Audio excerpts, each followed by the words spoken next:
Good afternoon, everyone. It is so wonderful to see you all here.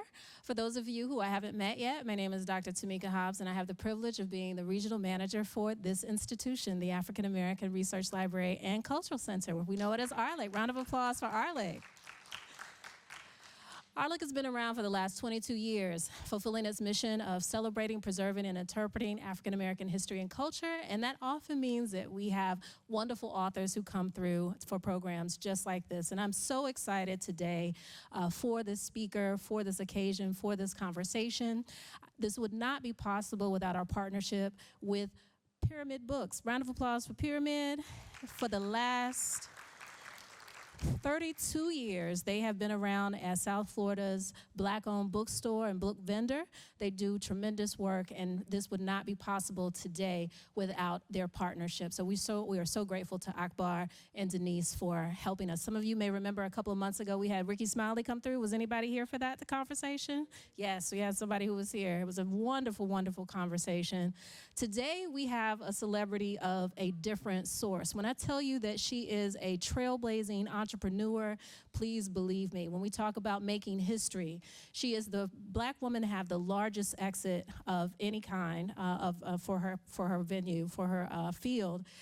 More importantly, she is the head of one of the largest textured hair brands on the globe. I'm speaking, of course, of none other than Miss Monique Rodriguez, and she is here today to talk to us about her new book, The Glory in Your Story.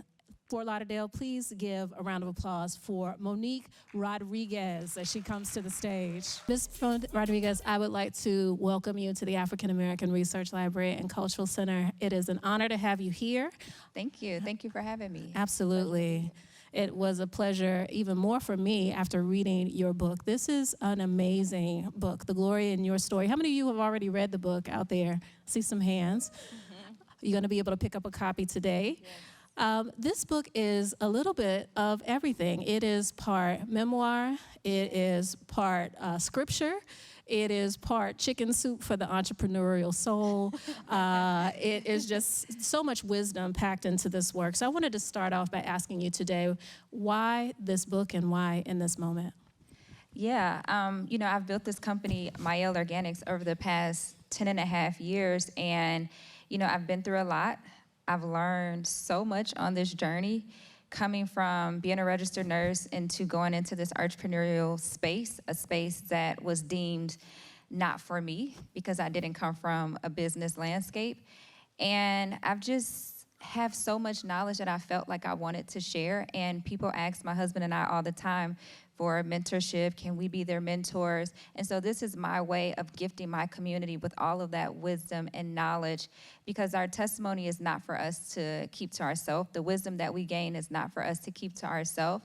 Like, our testimony can literally be someone else's survival guide, and we overcome by the blood of our testimony. So as much as this book is a gift to my community, it was also a gift to myself to release all of the thoughts that I have, kept inside for all these years. And, one of my outlets is journaling. So people ask me, like, well, how long did it take you to write the book?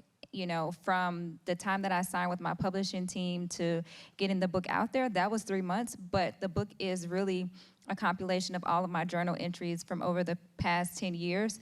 And my journal entries have been me expressing my thoughts, my emotions. So when you're reading the book and you're sensing the emotion from, the different stories that I tell, it's because I can vividly express it, because I can revert back to those journal entries. So if I wasn't to write this book, all of that knowledge would just stay in that journal. And I don't think it was meant for me to be in this position to just keep it packed in this journal in my closet.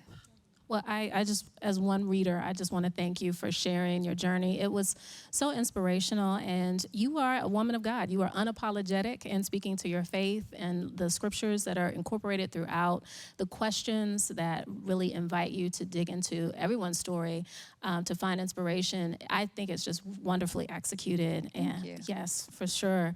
I want to start about, because of course we're here celebrating you in part because of your tremendous success as an entrepreneur. But none of that is accidental. You've been incredibly intentional about a lot in your life, including relationships. You write a lot in your book about the man we just saw on stage, your husband, Melvin. Yes. And I want to talk about it. It was really a joy to learn about the evolution of your relationship. But you wrote something that I thought was really important to speak on. And it kind of goes back to an old piece of folk wisdom that I'm familiar with. How you start is how you finish. You talk about this advice that your mother gave you. I'm going to read here from page 32. You write that your mother told you that you are worthy of respect, dignity, and having your time valued. If someone doesn't treat you in a way that reflects your worth, it's okay to deny them access to you. In fact, it's necessary. That's a lesson for everybody, especially young people. Can you talk about kind of that moment with Melvin and how your relationship has grown over the years? Yeah, well, I don't think she said it in that way. That that was a very proper way to say it. But, she just basically instilled in me since I was very young, to know who I am, to know my worth, and, to not depend on the man for anything. And that also means, even waiting on him. Our first date, I talk about this in my book, was we were probably I was 16, he was 17, maybe 18. And we were scheduled to go to the movies. And he never showed up. Never showed up. And, I was sitting there, I think I was probably in the living room with my mom, and then my friends call me, and they're like, hey, let's go to the movies. And I'm like, okay, I'm going to the movies with my friends now. And then, lo and behold, when I'm out with my friends, guess who shows up? Melvin, for the date that we were supposed to go on. So he was extremely late. And I think in that moment, it also taught him, I'm not that girl. You may have other girls that's probably gonna wait on you and probably chomping at the bits to get to you, but that's not who I am. As we say in the new day, I'm the prize. That wasn't the language then, but I knew at that moment that I'm the prize, and if you want to date me and if you want to be with me, then I have certain standards. And if you want to make this work, then you gotta meet my standards. And he learned very quickly, I'm not going to sit around and wait for you. I will gladly go out with my friends. And I guess it worked because we've been stuck together ever since. How many years has it been now? So we've been together since 2000. So what's it, 2025? 25 years. Wow, round of applause for that. One time for Black love. Long time. And what's more special, it's not just your interpersonal relationship. You two work together. You built this company from the ground up. And that, it's one thing to maintain a marriage and a relationship, but it's quite another to have that relationship be centered around a business. Can you talk about the balance that you and Melvin have come to practice in order to keep the business going and also to keep your marriage and family going? Yeah, well, number one, making a commitment that we know that we were married before Mielle. So we were not going to let anything come in between our marriage, right? And then knowing that Mielle was birthed from pain in a very dark place in our lives, and how we leaned on each other to get through that, and how he supported me with this vision, because he saw that working on Mielle, or working on this hobby as, making these hair concoctions, he saw that it was bringing me a lot of joy. So he continued to nourish that and push me to focus on things that brought me joy and that was positive. And having that support system, first and foremost, was extremely important, because, obviously my relationship with God helped me get through what I was going through, but having someone that stood by you, that saw you crying in your darkest moment, saying, hey, wipe your tears, go work on your business plan, or whatever the little hair concoctions you're making, go do that. It was just a very rewarding time to see him push me in that moment. And so knowing how we started, we were not going to let anything come in between our marriage. And I have a chapter in the book called Keep the Main Thing, and that's what we have to focus on. Our priorities is God, family, and business, and we run our life like that. So when you are operating a business or building whatever, if you're working with your spouse, you have to set that commitment, what is important to you, because what works for my marriage may not work for everyone else's marriage, right? So you have to define what are those things that are important for your marriage and stick to those commitments and not waver from that. And it has to be a solid commitment between you and your spouse or you and your partner that this is what it is, and we're not gonna cross our boundaries, because we have a bigger goal, we have a bigger picture. And for us, Melvin and I have always been very aligned. We have always been big dreamers. And we knew that we wanted to create this legacy for our family. So even the small things or the arguments or disagreements that we may have is very small compared to the larger scope of the legacy that we're leaving for our family and generations to come. So you can't have any egos. You can't be in competition with your partner. You really have to be more in alignment. And look, you and your partner need to have a conversation and say, okay, what skill sets do you have, or what do you see in me that I can add value to this company, and vice versa. And if you have a good partner, they will tell you the truth, right? And when you guys figure out like what are those complementary skill sets that you have, you can partner together and really create a dynamic duo. And that's what Melvin and I have created, because we have two totally opposite skill sets. I'm visionary, creative. He knew nothing about products and hair care. I utilized my nursing background to help me understand formulations and, you know, the anatomy of hair. He came in with his logistical operations, finance, engineering background, and combining that together, we have built a great company because we've partnered with two different skill sets that have helped us grow and build this successful company that you see before you. Keep the main thing the main thing. I love that. I love that. One of the things that you'll find as you go through the book are these little catchy chapter titles. They're so juicy and just packed full of wisdom. And again, I just really love the way that you write about that relationship. And you talked about it, the way you complement each other, the level of communication. And you talk a lot about humility. You just mentioned ego in your conversation. That's something that's also quite impressive. And I want to pivot here just a little bit, because the thing that really stood out to me was when you start talking about how you leveled up with your business as it began to grow. I want to just give you again some of these chapter titles. Chapter 11, Selling Up, Not Out. Chapter 12, We Can All Win. Chapter 13, Find Your People. All of these were laying out the story of how you took your business and were able to level up to Procter & Gamble. And as I referenced before, you've achieved something historic in becoming the largest buyout of any Black woman. You still maintain control, though, because you are CEO and the founder of this company, which is quite remarkable. Yep.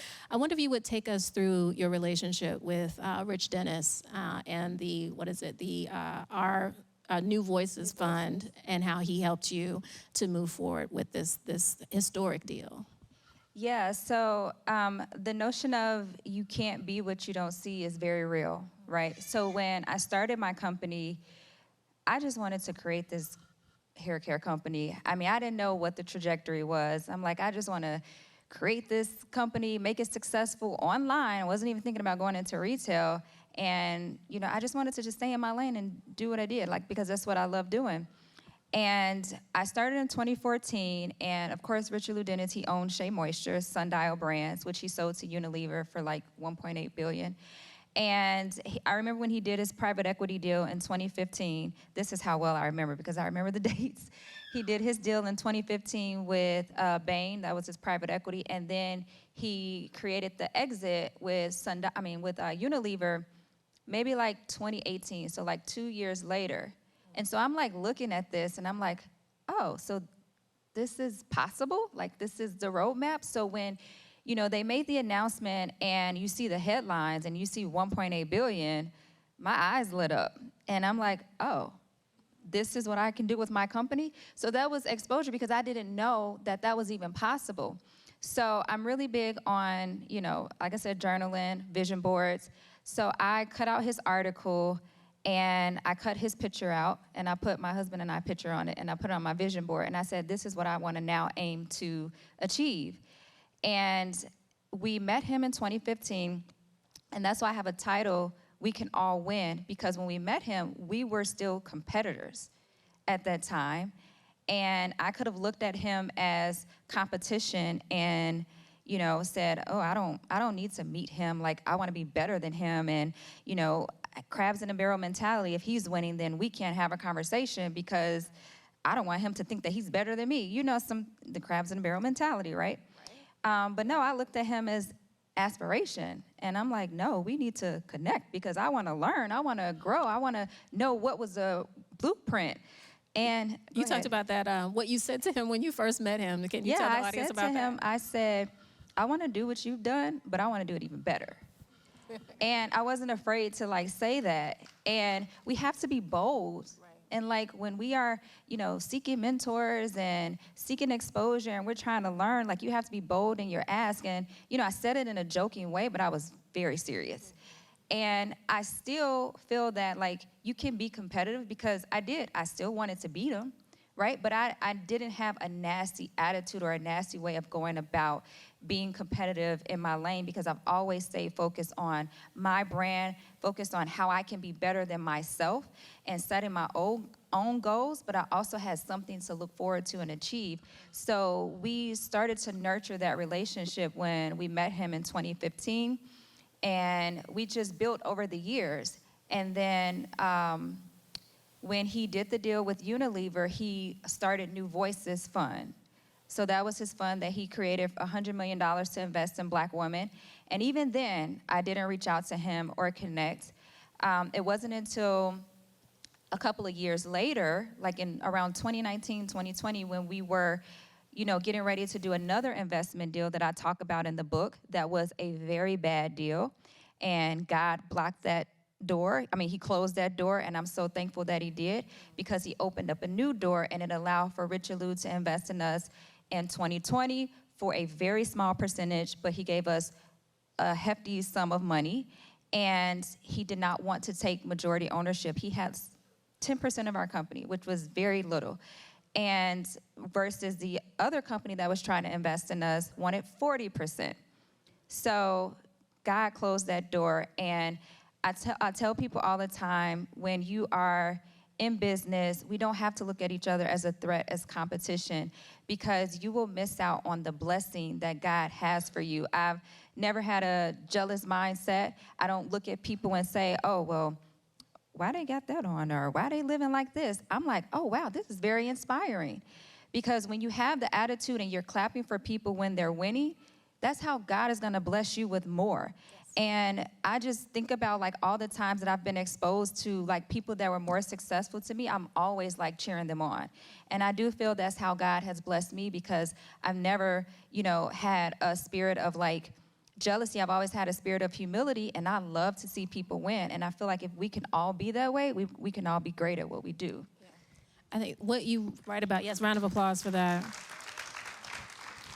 It's just such a powerful thing. I have to say it was incredibly refreshing to just read about your disposition and your approach to that. The fact that you had these big dreams, the fact that you were bold, and the fact that you did not see Mr. Dennis as competition, and look where you are today. That said, you've been through some trials. Like that was a big victory, what you were able to accomplish, but it didn't come without haters. Haters, and your story about dealing with haters is throughout the book. Mm-hmm. But particularly after you struck this deal with Procter & Gamble, you talk about some of the things that came your way. And it was a real education for me. That's what the other thing I really appreciate about this is the way that you demystified what happens when you are soaring at the heights that you're soaring. We are so possessive of our businesses. We love the Black-owned feel, and we want to keep it kind of in the community, but to do the types of things that you're able to do now and to make the type of money that you're able to make, you need it to move in a different kind of way. And sometimes that means that people they just don't understand. Can you talk about some of what that was like for you in terms of your business and the things that people said about you, about your company, after you were able to have this major breakthrough? Yeah, that's a great question. So, of course it hurt. I don't think nobody likes to be talked about or criticized, but I do know that criticism comes with the territory. When you are doing something great, you will be criticized. People will copy you. Like it's just a part of the DNA of being successful. So it stings because like this is something that I know that God has given me the vision for. I know that this was my purpose. So I felt that when people criticize it, I had to take that weight off of my shoulders and say that this is not my battle to fight, this is yours, God, because you're the one that graced me for this, right? You're the one that put me in this position. So how dare people criticize me when they're really criticizing you? Because I'm not gonna insult God by not following my dreams and not dreaming big, right? So those that insult me, I feel like, you're insulting my Creator because He's blessed me with this position. And I just felt that it was also an opportunity to educate my community. So to your point, number one, as an entrepreneur, you should have the freedom and flexibility to do whatever it is that you want to do with your brand. You're the one that's taking the risk. Ain't nobody else taking the risk, right? Nobody's taking the risk of not getting paid so I can pay my employees and they don't know about it. Nobody's taking the risk of cleaning out their 401ks to invest in the dream where everybody else is looking at them crazy, right? They're not taking these risks. So if you want to maintain and stay a local, small, Black-owned business, that is your choice. You serve a purpose. If you want to stay online, that is your choice. You serve a purpose. If you want to IPO, that is your choice. If you want to be acquired, that is your choice. And we should celebrate whatever it is that we choose to do as an entrepreneur because it's a lot of work. And who wants to grind for 40 plus years doing the same thing over and over? I want to create legacy. I want to create generational wealth for my family. It's very hard to create generational wealth while you are building a company because you have your overhead, the company has bills, and if you are doing things the correct way, you are an employee of the company, so you are getting a paycheck. Mielle pays me, right? So you shouldn't be taking money out of the company, which some entrepreneurs do, we did, okay? But it's not the right thing to do. Right, so it's very hard to actually create wealth while you're still in the company. You create the wealth when you IPO or you exit. That's how it happens, and that is the goal of building a brand. You want to create a brand to IPO or exit. That is the goal, and we celebrate other cultures all the time for doing the same thing that we criticize people that look like me for doing. Kim Kardashian sold Skims. Kylie sold her brand to Cody. And we are like, yay, this is great, because we're used to seeing people that look like them that have wealth. We're not used to normalizing wealth creation in the Black community because we don't see it all the time. So while I also understand it, I also want to educate on this is normal for a business to do that. This is normal trajectory. And if we continue to tear the Black community or Black entrepreneurs down for exiting, what we do is we continue to keep ourselves stifled as a community.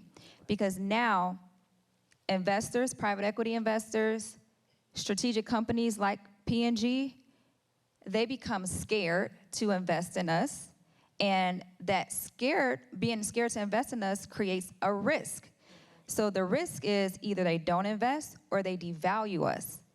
And we want to grow our company so we can get the highest value so you can get the billion-dollar exits. But if they're taking value off of your company because they're afraid of how your community is going to react, that's not fair to us. All we're doing is we're keeping ourselves behind as a community. And it's a shame. And so I try to use my platform and this book as a way to educate the community on the why, the how, and nobody knows what's negotiated in the contract other than my husband and I and our attorneys and everyone that's sitting around on the table. So what people don't know is that we fought hard to maintain the authenticity of our company. Growth doesn't mean that you have to sacrifice authenticity. Growth allows you to scale and create more opportunities for your brand, for yourself, and for your community.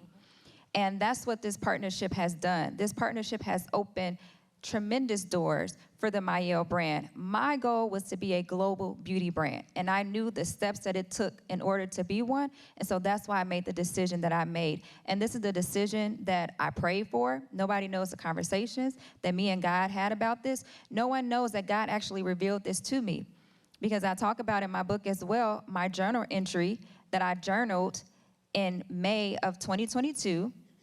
that Mielle will be acquired by P&G. We did not have conversations or discussions with P&G, didn't know that they would be in the running until August of 2022. So this was my prayer. So that's why I said, like, it stings, but I can't fight that battle because I know that I'm walking in my purpose. I know that I'm doing exactly what I'm supposed to do. And there's nothing that anyone can say or do that can change my mind from that, because the people that are talking are people that don't know me from a can of paint. Right? So, you know, I just roll with the punches, and I continue to keep living, keep dreaming big, and setting the example for those that choose to want to understand that if he did it for me, that he will also do it for you. Beautiful. Round of applause for that.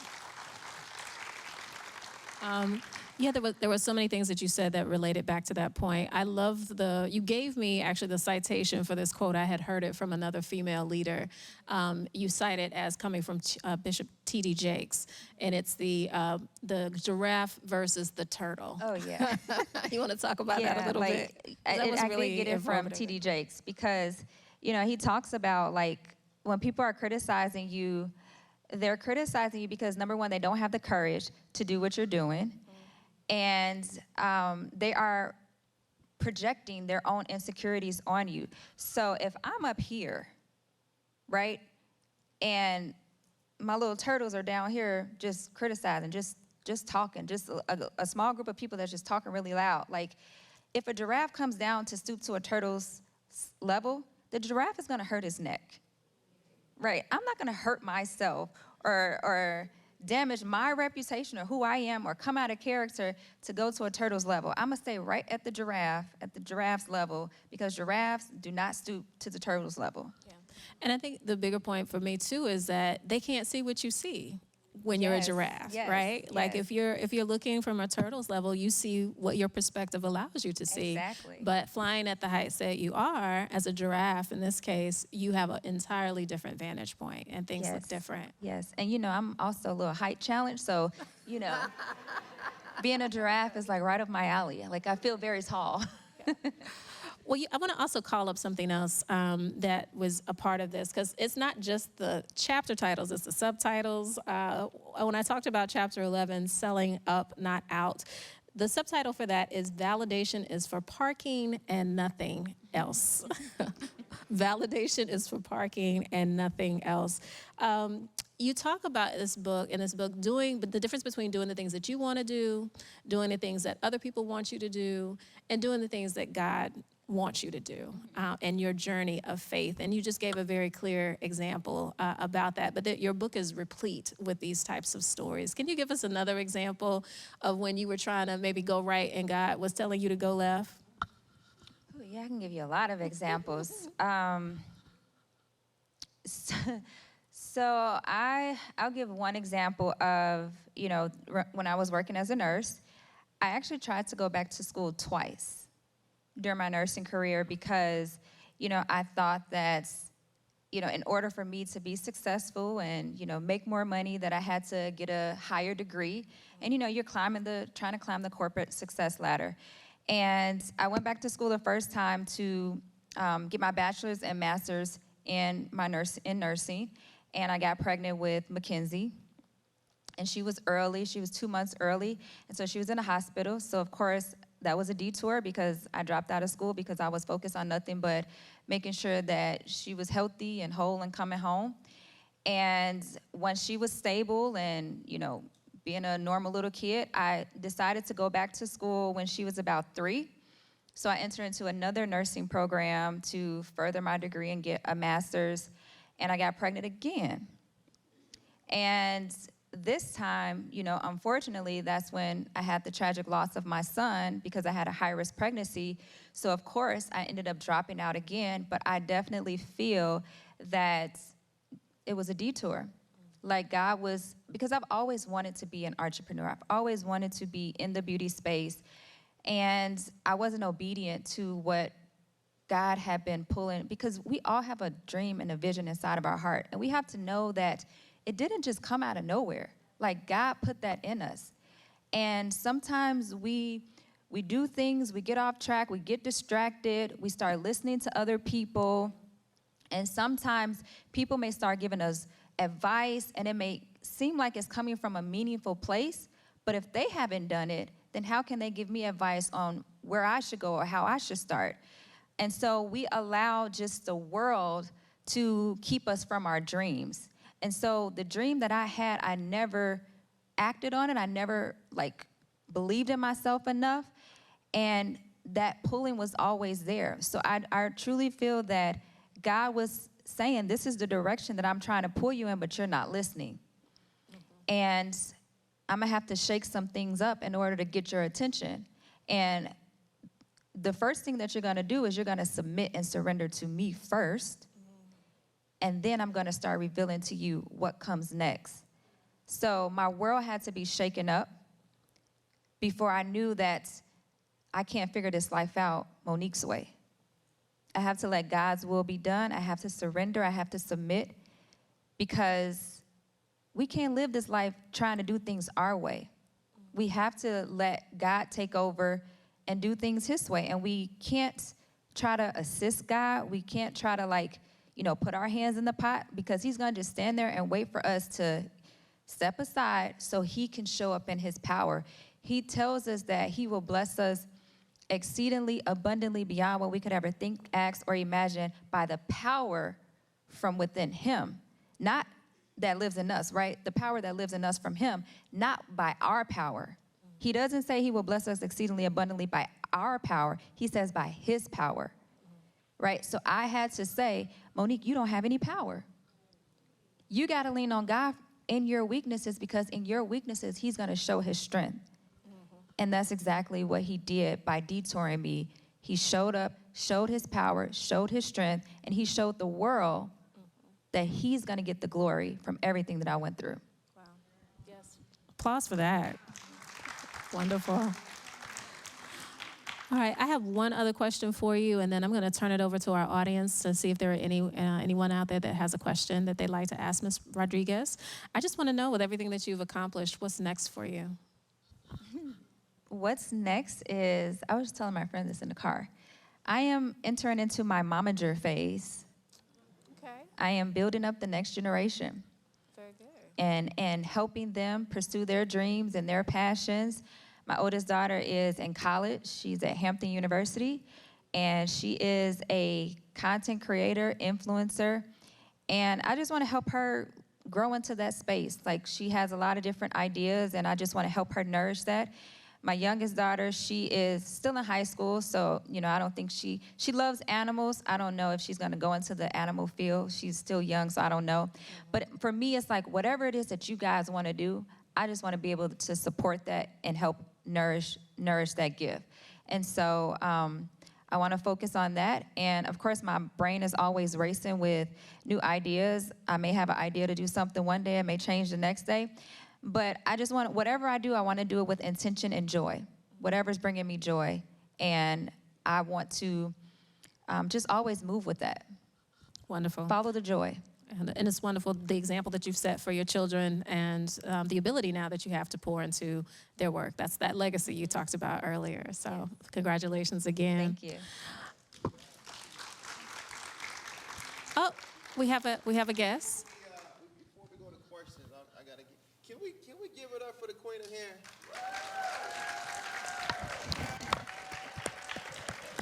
Now I know that I know what time is it? It's 4. What is it? 4, almost 5 o'clock Eastern. I know you all have had a interesting long week, but I know there is something on the inside that you all can turn up and can we give the Queen of Hair a round of applause? All right. So we have had the distinct honor to tour many cities here in America to share this story, it's been a fulfilling moment for both Monique and I. And as I just sat backstage, just watching her continue to do what she does best in storytelling in such a real, authentic way, I am just a proud, proud husband. You know, we were just in Houston yesterday, speaking at the Cry Out conference that's led by Pastor Keon Henderson, and we graced the stage, and Zana, she had me in tears. She had me in tears yesterday, so she surprised me, and I said, Monique, go on somewhere. But anyway, no. So it was a moment that oh Zana, help her. So no, it was a profound moment yesterday, and but no, just to see what God is doing is truly extraordinary. And I want to read something to you all, and I'm gonna give you all a secret. Note takers, that too, absolutely. And note takers are world changers. I'm gonna read something to you guys. See, this book that God has put on Monique's heart to release, that is called that's right, The Glory in Your Story. It is more than a book. It's a reminder from heaven that your pain has purpose. Your trials are a part of your training. And your story, I need you all to listen to me, is not over. My wife poured her heart into these pages. I had a front row seat. I saw the tears and I saw the healing that was placed upon her in doing so. Not just to tell her truth, but I need you all to hear me, but to awaken yours. So many of us walk around with chapters we're ashamed of, the brokenness, the betrayal, the struggle. But what if I told you that those very pages, the ones you wish could skip or erase, are the ones God wants to use to bring him the most glory? I need you all to connect these dots. The glory in your story. We masking our pain. We walking through this life. We living this life. We live in this life. We waking up every single day doing it our way, and God is trying to awaken you so that he gets the glory. Your story may be messy, but it's also a miracle in the making. See, this book will remind you that what you've been through is not in vain, that every setback, every delay, every closed door was preparing you for a platform, that your vulnerability is your superpower. Your superpower. Your vulnerability becomes the path to your victory. And when you experience that victory, then you're able to share your story. The Bible says that we overcome by one's testimony. Victory, victory. Everyone say victory. Victory. See, you'll understand that God is not just the author, he is also the finisher, and he never leaves his work undone. And so, as you all read Monique's book, The Glory in Your Story, reflect on your own journey. Where did God show up? What did he carry you through? Come on now. You all know what it was then. In fact, you know what it is right now. And most of all, who is waiting on the other side of your obedience to be inspired, healed, and empowered? What does that mean? Your families, your communities, and the generations to come are waiting for you to say yes. Say yes to what? To say yes to surrender. How was Monique able to write this book? Because she said yes. I joined her. I agree with her. Yes. And we surrendered together. We submitted. That translated to obedience. That created this blessing of conviction. Because see, with conviction, we weren't striving to be perfect. We were seeking direction. So let this be the season where you stop hiding your story and start honoring it. Because when you embrace your scars, you give others permission to believe in their own healing. The world doesn't need perfect people. It needs real people, real stories who serve a real God.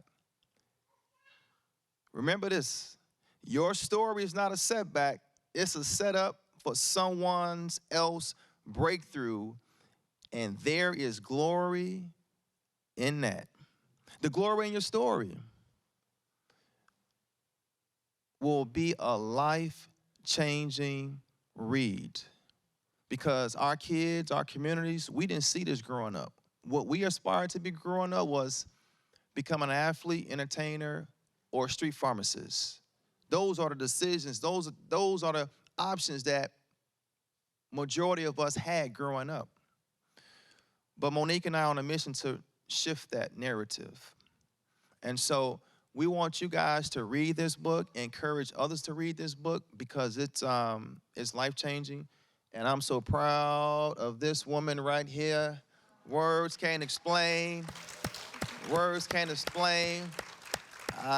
She briefly shared the story and talked about. I made it late for the first date, but that was a test. That was a test to see what I was working with at a young age. You know, God put it on me. But more importantly, it's truly been a joy and an honor to live life with Mo. And I believe that the best is yet to come. And for not just us, but for each and every one of you guys. So, Mo, you did that. Yeah. You did that. All right? All right, so I'm going to hand it back over to you. I'm sorry. I just had to come in. No, that was wonderful. Round of applause for Melvin, everybody. All right, but I'm going to head out. So I ain't gonna... Told you, I love that. I love that. All right, we were going to take some questions from the audience. We have the microphone here. If you just wait for her to come to you. Good evening. Can everyone hear me? Okay, I think so. Whew, I'm a little nervous, but Don't be. Me too. I'm always nervous. We're in this together. I realize this is a super safe space. So my name is Kedna Ame, owner and founder of KMA Photography here in South Florida. Also a multi-passionate nurse just like you. And Monique, I just wanted to give you your flowers first because I've definitely followed your journey before I got locked up. I've been natural for as long as your brand has been around. So I've definitely seen your evolution and how God has used you in so many ways. So I just want to say thank you. And I read a couple of the pages when I got the book today, and I already know that this is going to be life-changing, so thank you. I don't think this is by chance. This is divine, everyone being in the room at such a time as this. So I just wanted to start with that. Thank you. I wanted to ask, what is your advice for multi-passionate creatives that may have to pivot? Because I find myself in a season of pivoting, trying to like bend and follow God and what he's telling me to do right now, especially in the economy and how things are moving. But what would be your advice if, for those that maybe want to go into the writing space, like your best advice for either putting yourself out there, finding the right publicist, agent, whatever it is that you think would be beneficial when someone's trying to lean into this next step that God is telling them to do in the writing space. Did you say the writing space? The writing space. Okay, so like you want to write a book? Correct. So you're asking about pivoting in this space or just pivoting in general? Pivoting in this space and the advice for starting this journey into writing. So as far as pivoting, I always tell like entrepreneurs to like understand like what is your why? Why do you do what you do? What is your purpose? And always focus on being purpose and mission driven and being led by God. That's where your discernment comes in, and in your prayer time. Prayer should be the foundation. Your faith should be the blueprint. And anything that you do, you should be at peace with it.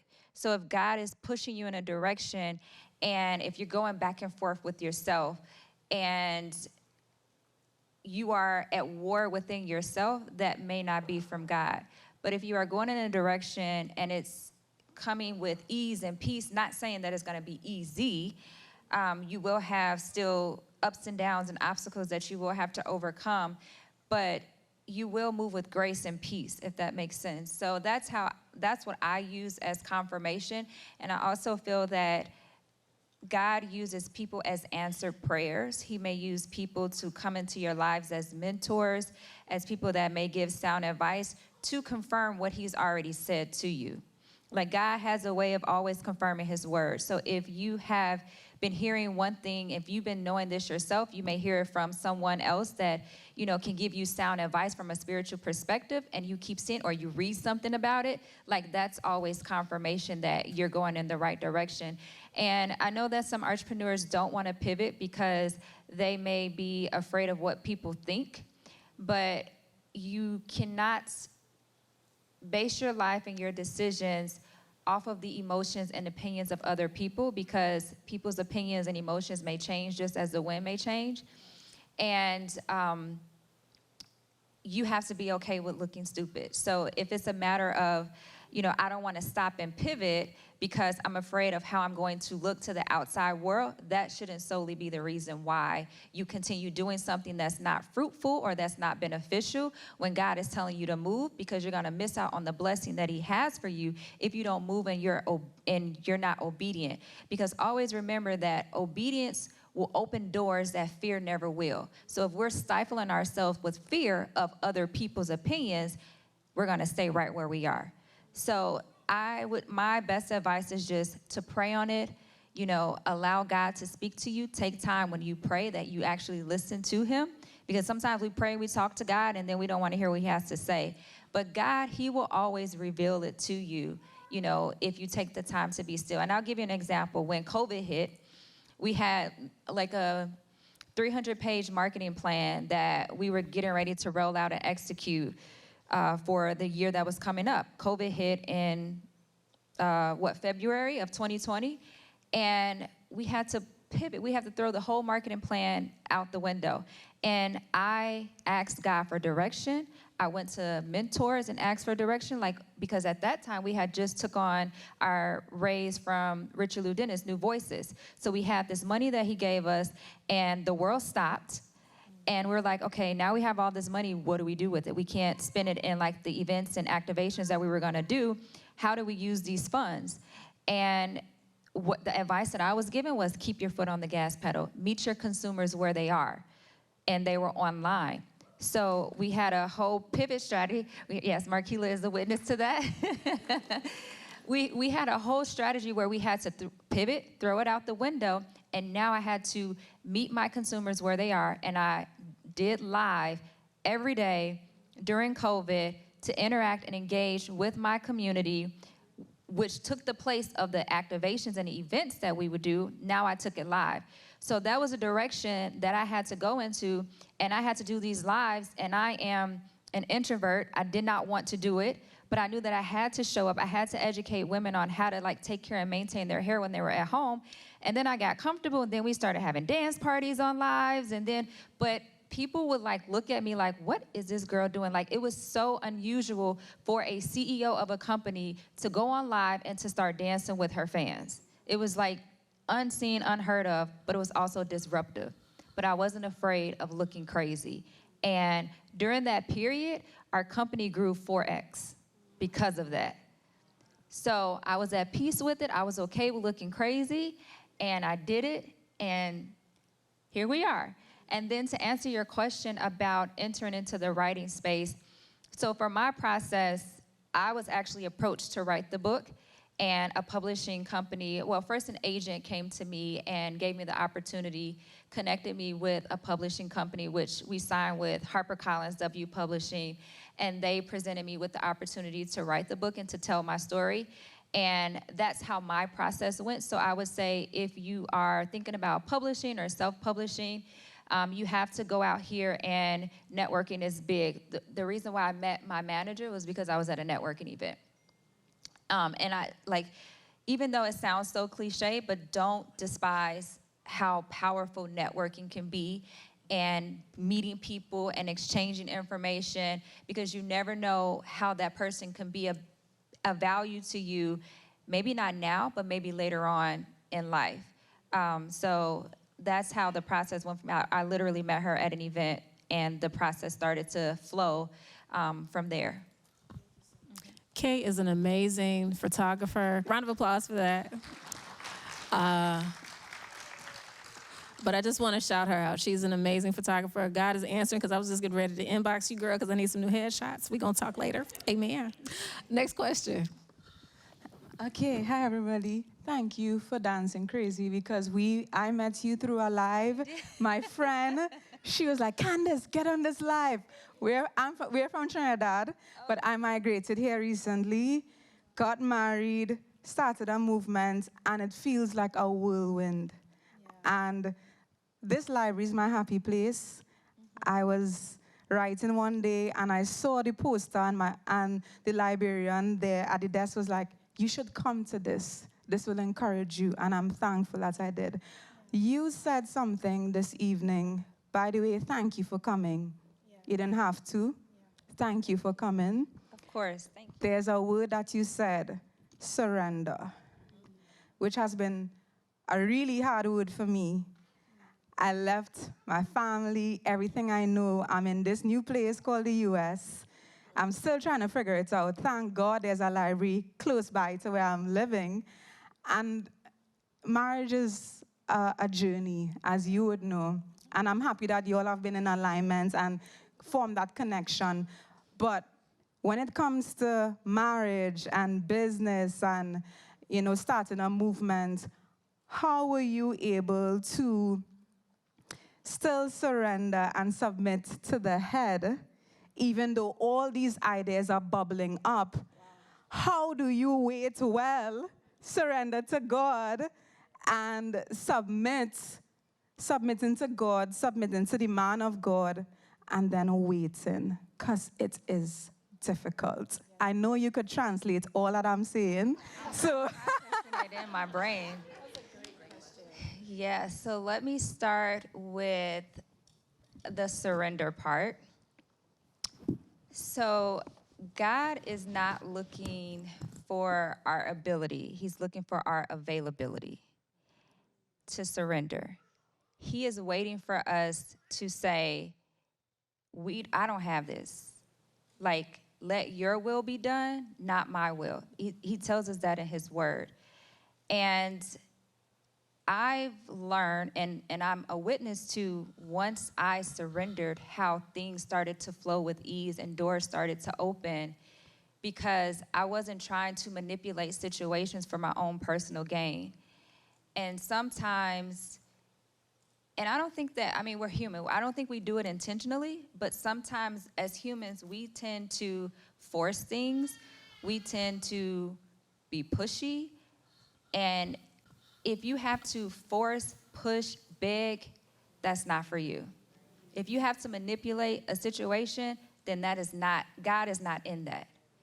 So if you are doing things, we have to check our motives and know that our motives should come from a good place in everything that we do.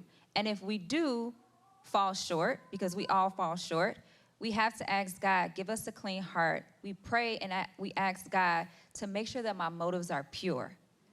So we have to make sure that we're operating from a pure place.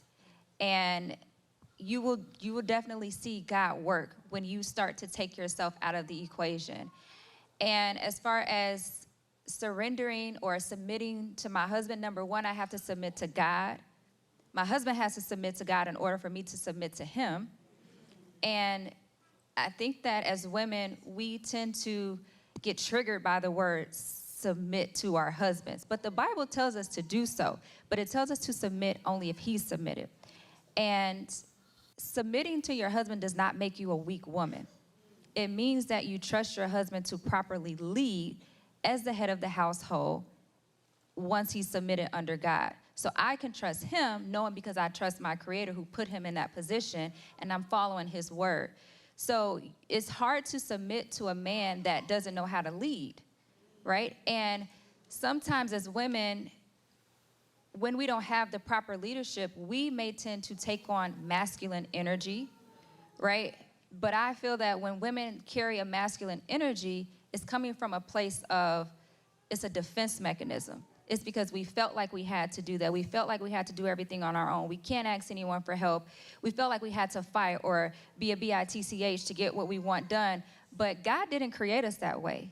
He created us to be nurturers. He created us to be feminine. And I never felt that I had to lose my femininity or sacrifice how God created me to be a woman to win in business. I feel that my femininity has allowed me to be more in tune with my intuition so I can make the right decisions, because a lot of the decisions that I've made running Mielle has been off of my intuition. It hasn't been a formal business plan or strategy. It has been my gut. And I can't be in tune with my gut if I'm not in tune with who I am as a woman. So I don't agree with carrying this masculine energy. Embrace who you are, embrace being a woman, embrace who God has created you to be, and pray that he will give you the right leadership so you can submit to the leadership under his authority, not our authority. And that's the best way I can explain that. I don't know if that makes sense, but I hope I answered your question. And you had a third question. What was the rest of it? You gave me a lot, so.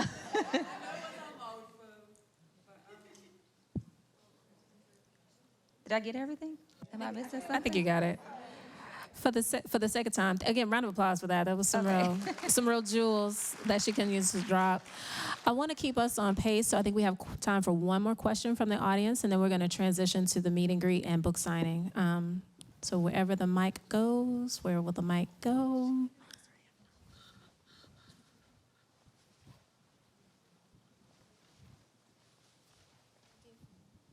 Hi, Monique. Hi, guys. I remember you. I have your outfit at home. Nice. Wonderful. So I just have a question for you. My question, I wrote it down because I'm so nervous, but what would you tell another woman who feels called to create a luxury brand that honors God and uplifts women, especially when resources are limited but the vision is big? When resources are limited but your vision is big, number one is, if God gave you that big vision, you have to trust that he's going to fund that vision. God is going to be your banker, your backer, and your blesser.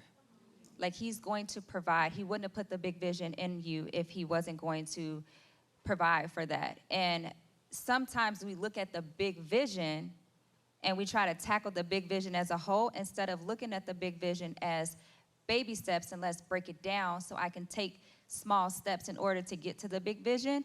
And in those small steps, God is going to continue to open up doors. He's going to continue to reveal, because now this is a partnership between you and him, and you're going to show that you trust him. You're going to have faith in him, and you're going to take that first step, and God's going to be like, okay, she trusts me to take the first step. Now I'm going to give her more. Now she's taking the next step. Now I'm going to reveal and give her something else more, because now I can see that she's trusting me. And, you know, I like to say, modify your strategy to fit your reality. Whatever your reality is right now, you can use your disadvantage to your advantage. It doesn't matter that you don't have a lot of resources. That's not the problem, right? The problem is our mindset. When we think that we don't have a lot of resources, the resources are not going to come, because now we're operating from a place of a lack mindset. So we have to shift our mindset to say, the resources are going to come to me. I have an abundance mindset. I'm opening my mind to receive more, because sometimes we limit ourselves by our own thinking and our own mouths. And when we speak that, we are also putting limits on God, and we serve a limitless God. So he's not putting any limits on him, right? You shouldn't put limits on God. And don't worry about how everything is going to come together, but have faith that it will. And I'm telling you that from experience. I didn't have a lot of money when I started Mielle. We had a lot of faith, and we had a great work ethic. And we did not know how we were going to fund a lot of different things. We got into Sally's a year and a half later of starting the company. We did not know how we were going to fund the PO. But God sent a miracle. He sent the funder to help us fund the first PO. Didn't know how it was going to happen. So I'm not saying this because it sounds cute. I'm telling you this from my own experience. It's a little, round of applause. Monique, I want to thank you so much on behalf of Broward County Libraries, on behalf of us here at the African American Research Library and Cultural Center, for being here with us. Round of applause, please, for Monique Rodriguez. It's a little pink book, but it's the blueprint. So if you haven't, I wanted to title it The Pink Print, but they were like, no, this book, that doesn't speak to that. But thank you for saying that. All right, so if you haven't picked up your copy already from Pyramid Books, they are going to be signing in the lobby, and we're going to get Monique set up so she can do a meet and greet and sign your books. If you would just head out to the lobby, the book sales are on to my left if you head out that way. But again, thank you for being here. Please come back and see us here at AARLCC, and enjoy. Thank you, guys.